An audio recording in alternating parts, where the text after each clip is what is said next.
Hello, welcome to this review of Glenglassaugh Highland Single Malt Scotch Whiskey. This is the Evolution. And Glenglassaugh Evolution was introduced in 2012. Ex-Tennessee cask matured, non-chill filtered, and natural color. So I was shopping around at, this is produced in the northeastern part of Scotland, according to the map on the back. Years ago, wasn't last year or the year before, but years ago, shows you how backlogged I am, I was shopping at Savannah Discount on Louisiana Highway 45 northbound in Marrero, Louisiana. And I saw this on the shelf with a discount tag. And I'm like, $15.99? I never heard of Glenglassaugh. I don't know anything about this. And other people that were with me were like, I never heard of that. So I said, well, I'll buy it, $15.99. And I came home, checked the price. So I'm looking at the price now. It hasn't changed much. It's in the like $58 to $65 range. Low end, $58 up to $65. And Total Wine doesn't have it. They have other Glenglassaughs, but not the Evolution. But I got it for $15.99, so couldn't believe it, $15.99. So there's a big write-up on the back. I'm going to put a link to the website below. You can read all about it. But it's a distillery that went out of business in 1986. It had been around since the 1870s. Yeah, 1875 in the Highland region. And then they were bought out. Or bought, because it was just dormant, just dead, in 2008 and restarted. So it was 22 years later. A company called Ben Ruick.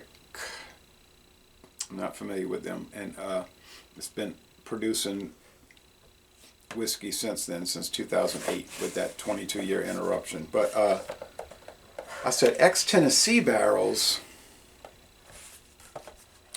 I started thinking, and I said, I bet you I'm on the right track. Something's telling me that there's some connection between this company and Jack Daniels. And as it turns out, there is. The Ben Ruick is owned by Brown-Forman since like about 15 years, something like that, and that means that since they own Glenglassaugh, then Glenglassaugh is owned by Brown-Forman. So I said, oh, okay, so they're using their parent company's Jack Daniels ex-Tennessee whiskey barrels. Okay, but anyway, ex-Tennessee cask matured Highland single malt Scotch whiskey, non-chill filtered and natural color, 50% alcohol, 100 proof. Woo. So, is this a well-known product? It might be with whiskey people, but I never hear anybody talking about it. Now this bottle says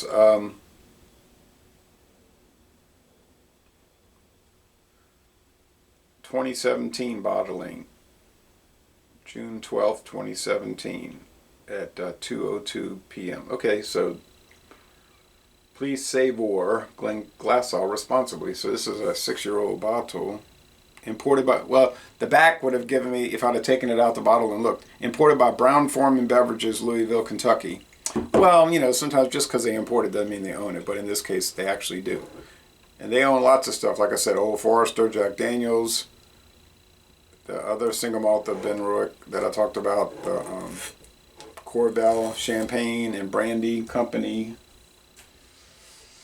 They're pretty big. Family owned too. Okay, so foil cap cover.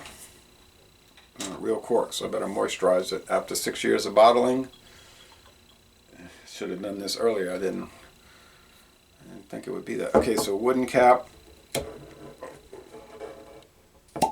There's some video reviews, not an enormous amount that I could find. Okay, so yeah, real cork. That's what you like. So you're not going to find it for $15.99. I did, but I mean, obviously there was maybe a couple of dozen bottles on the shelf in the boxes, and went back a month later, it might have been 2 or 3 left, same price, and now they're all gone. When you see a price like that, they're not going to last. So you can either buy it or not buy it. Because if you think about it, say I'm going to come back later, well, you know, you're not going to get it. Okay, so let's go for it.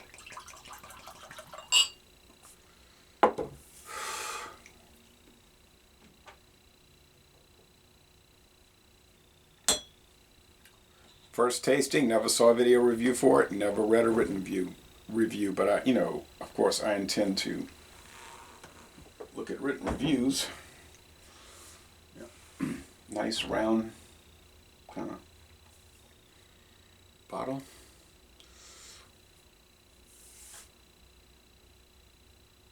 It's pale. They said no color added on the website, and I could see that. It's straw appearance. Age for at least 3 years, but probably much longer than that, but they don't say.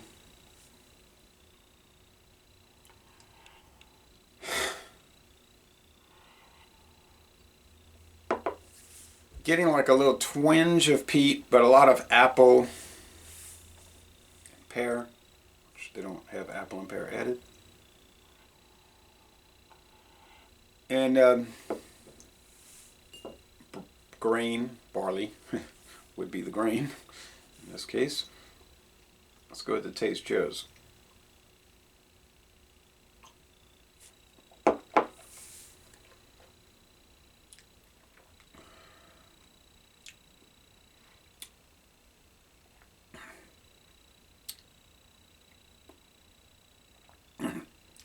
Yeah, there's a pretty strong mid to aftertaste of the ex-Tennessee, the Jack Daniel's whiskey barrels, heavily charred. Would I have said that not knowing that going in? Maybe I would have thought it had to be some kind of USA, you know, American charred oak barrels, because it's a pretty strong nose of that. It's not like, oh, there's a little character of it. No, it's predominant flavor of it, which is not a bad thing. I mean, there's a whole lot of variety in single malt and blended Scotch whiskey.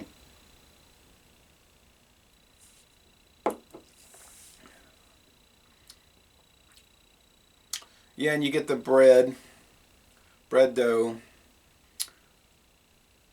toasted bread crust, and then you get that charred oak. Medium bodied, medium long finish. Alcohol legs are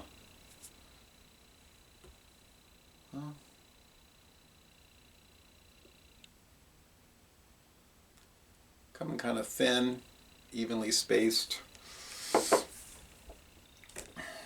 Now, I don't know, like if you ask me, is it really worth the $58 to $65? I guess I've paid all sort of prices for these type of whiskeys, single malts and blended, so both types. I mean, but the truth is that I've tended to stumble across these crazily low prices, so I just keep buying the low. You know, like, I mean, if I'm seeing $60 whiskeys for 16, yeah, I'm gonna get those. So, and then that kept repeating itself. Now, I'm not saying it's going to keep happening, probably won't, but over the years has tended to be the case. So just gotta look at it like that. But going by the actual price of what I should have paid, yeah, it seemed like it's in line with that price point. Yes.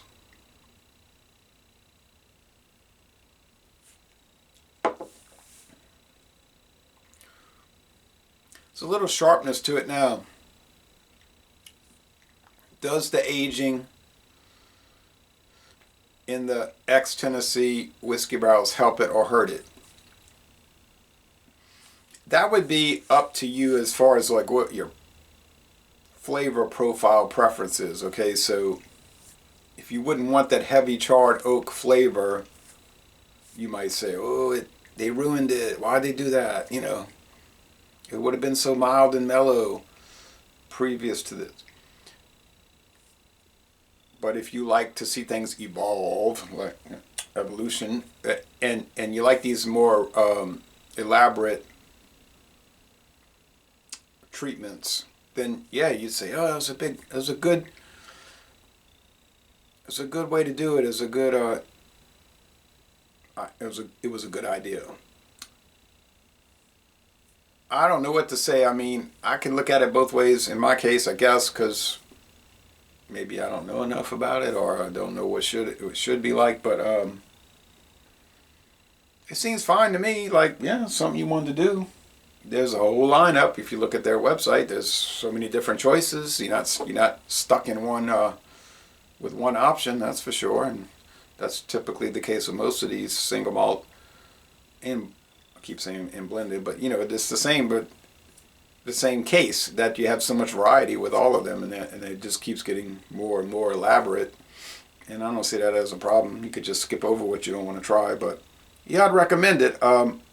If you could find, let's say you found a reasonably priced 375 milliliter bottle just to check it out. But if it's the same price per ounce, I say yeah. But like $29. But more than that, you just soon get the big bottle, the regular bottle, and take the risk. And I don't really think you're taking much of a risk. It's a fine product. I mean, these people obviously know what they're doing. They do it very well. Brown Foreman, that's their thing, right? Spirits. So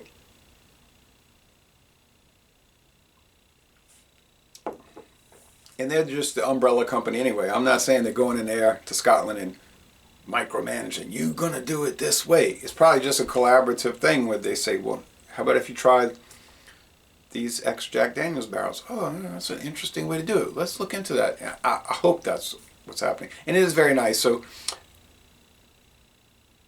I don't know if this would be my personal preference to do that, but I'm certainly not opposed to it. So based on that and the quality control that's pretty obvious here, I think a 95 is a fair score. 9.5 out of 10. It's the most excellent product.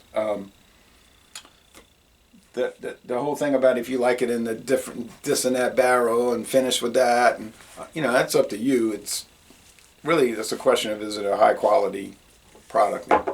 I have a feeling everything from Glenglassaugh is a high quality. I've seen like some websites where they can't spell it right. I'm not talking about the actual company website, just like review websites to get it wrong. I can't blame them because it's difficult. And so Les Bon Temps Relais, it's a most excellent product, and I'm going to end this review by saying y'all go to Scotland and tour the Glenglassaugh Distillery.